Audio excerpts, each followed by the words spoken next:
চিংড়ি মাছের মালাইকারি একবারটি এইভাবে বানিয়ে দেখতে পারেন। চিংড়ি মাছ ভালো করে ধুয়ে কেটে নিয়েছি, দিয়ে নুন হলুদ মাখিয়ে নিয়েছি। মৌরি, সর্ষে আর কাজু বাদাম মিক্সিতে পেস্ট করে নেব।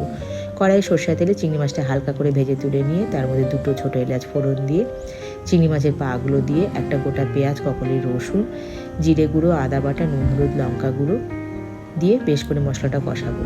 তারপরে এর মধ্যে একটা দোমালা নারকেল ভালো করে বেটে নিয়ে সেটাকেও এর মধ্যে দিয়ে বেশ করে কষিয়ে নেব। হ্যাঁ, এর মধ্যে আমি অল্প করে দুধও দেব।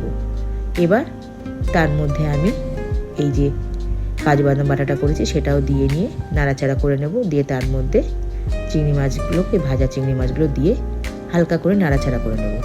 দিয়ে হালকা করে ঢাকা দিয়ে রাখবো। মশলাটা যখন পুরোটা কষে আসবে এরমভাবে, তখন এর মধ্যে কদানা চিনি আর অল্প করে গরম মশলা দিয়ে বেশ করে নাড়াচাড়া করে নিয়ে নামিয়ে নিলে রেডি হয়ে যাবে চিংড়ি মাছের